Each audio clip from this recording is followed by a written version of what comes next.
Last week, I had a big presentation in my communications class. I came up with the topic 2 days before, and I finished the slideshow 15 minutes before class. I hadn't practiced going through the slideshow at all. Despite all of that though, right after my presentation, I learned something important. Something that's arguably the most important thing about school presentations. But before I get to that, I need to give you some more context. During the first week of the semester, my communications professor had us sign up for what 2 days we wanted to present on. The presentations were on Thursdays, and up to 5 people could potentially sign up for a single day. There was one presentation during this 8 weeks, and another during the next 8 weeks. I thought to myself, I might as well sign up on the first day to get it out of the way. You either make an impact or you don't, so might as well try to make a good first impression. So I signed up for the soonest available Tuesdays, and proceeded to not have an article for my presentation for almost a week. I found an article literally on Tuesday, 2 days before my presentation, when the professor was making sure that everyone had signed up to present, and she told me to show her my article after class. I said okay to her, which may have sounded normal to the other people in the room,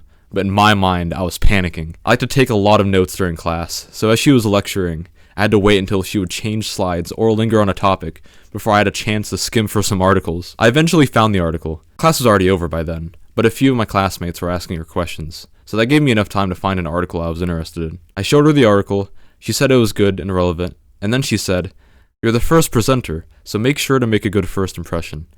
I said that I would, and I remember feeling pretty confident. The reason I felt this way was because I had an awesome idea. My article was on how video footage will no longer be valid proof due to AI-generated footage. The idea I had for my presentation was that towards the end of it, I'll have the class break into groups, and between 3 images, they had to choose which 2 were AI-generated, and which one was real. That's not the complete idea though. I had a trick. None of the images were actually going to be real. I planned on lying. After I was done thinking of my genius plan, by the end of the day, I think I made about 7 slides total, and 3 of them were just empty.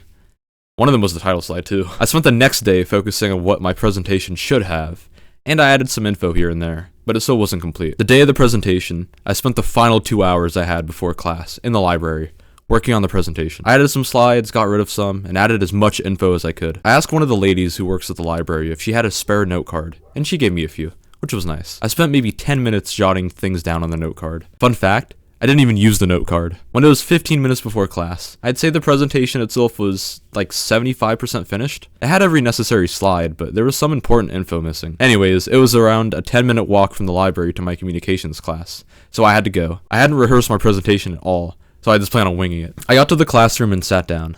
I had a few minutes before class started, so I frantically reviewed my slides and my note card. I added a subtle shape on the corner of the slides that my note card had info for. Again, didn't even use the note card. When class started, she asked if I was ready, and I said, "Yeah, I think so." And she pulled up my presentation. I got out of my seat and stood in front of the class, and then I started presenting.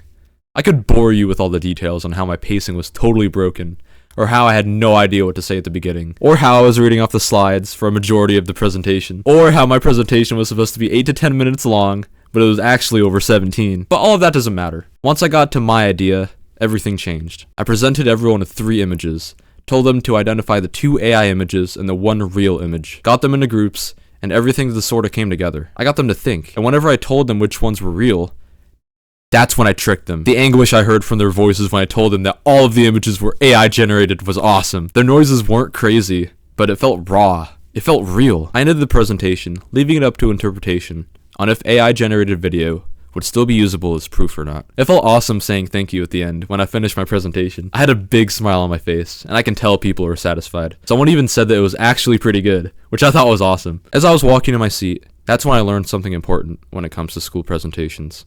Or just presentations in general. It doesn't matter if you fumble or mess up throughout your presentation. What matters is that you make them think. It's easy for an audience to get distracted, especially with so many things nowadays competing for our attention. But if you can make your audience think, that's how you leave an impact. Thanks for listening, and I'll see you in the next video. Goodbye.